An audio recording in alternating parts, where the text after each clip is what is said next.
Good morning students.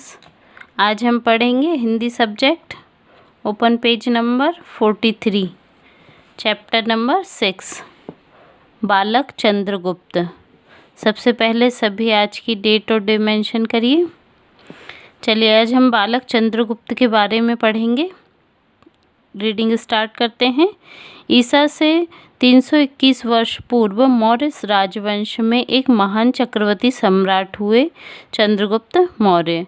Chandragupta Maurya के पिता राजा नंद के दरबार में सेनापति थे, जिन्हें किसी कारण बंदी बना लिया गया था, परंतु अपनी तीव्र बुद्धि के कारण और चाणक्य की सहायता से चंद्रगुप्त ही उस मौर्य राजवंश के सिंहासन पर बैठे।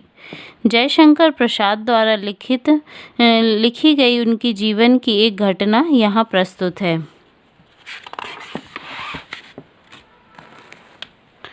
सम्राट महापद्म नंद के अत्याचार से मगध कांप रहा था। मौर्य सेनापति के बंदी हो जाने के कारण उनके कुटुंब का जीवन बड़े कष्ट से बीत रहा था। पाटलिपुत्र में मौर्य सेनापति का साधारण सा घर था। एक बालक उसी घर के सामने खेल रहा था। बालक स्वयं राजा बना था और कई लड़के उसकी प्रजा बने थे। वह किसी को घोड़ा और किसी को हाथी बनाकर उन पर चढ़ता, राजा की तरह दंड तथा पुरस्कार देने का अभिनय भी करता। उसी ओर से एक ब्राह्मण जा रहे थे। उनका नाम था चाणक्य। वे बड़े बुद्धिमान और दूरदर्शी थे। उन्होंने उस बालक की राजक्रीड़ा बड़े ध्यान से देखी।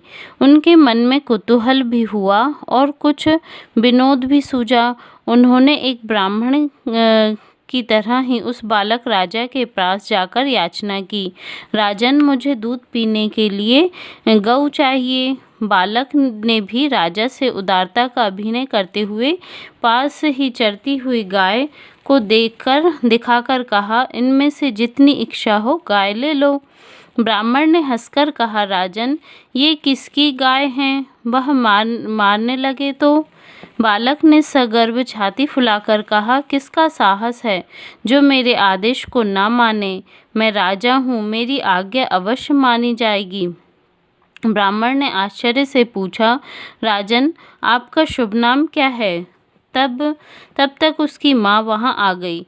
ब्राह्मण से हाथ जोड़कर बोली, गुरुवर यह बड़ा शरारती बालक है, इसके किसी अपराध पर ध्यान ना दीजिएगा।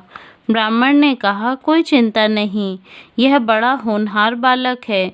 इसका मानसिक उन्नति के लिए तुम इसे किसी प्रकार राजकुल में भेजा करो। उसकी माँ रोने लगी, बोली, हम लोगों को राजा ने दंडित किया है। मेरे पति राजा की आज्ञा से बंदी बना लिए गए हैं। ब्राह्मण ने कहा, बालक का कुछ अनिष्ट ना होगा, तुम इसे अवश्य राजकुल में ले जाओ। इतना कहकर बालक को आशीर्वाद देकर ब्राह्मण चला गया। उसकी माँ बहुत डरते डरते एक दिन अपने चंचल और साहसी लड़के को लेकर राजसभा में पहुंची। नंद एक क्रूर और दूसरों को सताने वाला राजा था। उसकी राजसभा बड़े बड़े चापलूस मूर्खों से भरी रहती थी। पहले राजा लोग एक दूसरे के बल, बुद्धि और वैभव की परीक्षा लिया करते थे। इसके लिए वे तरह तरह के उपाय रचते थे। उसी समय किसी राजा के यहाँ से नंद के राजसभा में लोहे के पिंजरे में मोम का सिंह बनाकर भेजा गया था। उसके साथ यह कहलाया गया था कि पिंजरे को खोले बिना ही सिंह को निकाल दीजिए। सारी राजसभा इस पर विचार करने लगी, पर उन चाटुकार मूर्ख सभासदों को कोई उपाय नहीं सूझा। अपनी माता के साथ वह बालक भी यह सारी लीला देख रहा था। वह भला कब मानने वाला था। उसने कहा, मैं निकाल दूंगा। सब लोग हंस पड़े।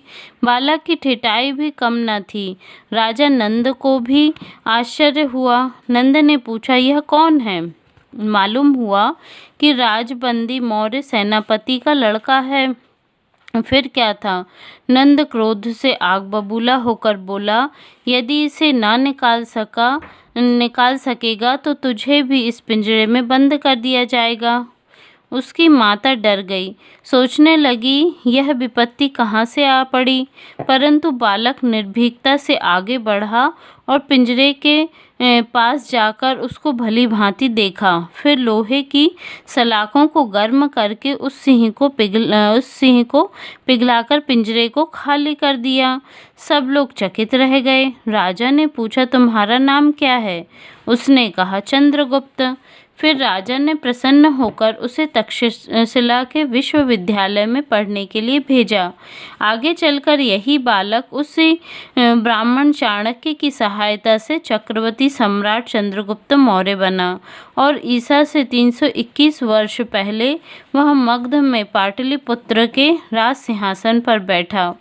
अपने बाहुबल से उसने सिकंदर के यूनानी साम्राज्य के आतंक से भारत को मुक्ति दिलाई। तो बच्चों, ये थी चंद्रगुप्त मौर्य की जीवन की एक छोटी सी घटना। ठीक है, अब हम इसके आगे की एक्सरसाइज करेंगे। Okay, thank you.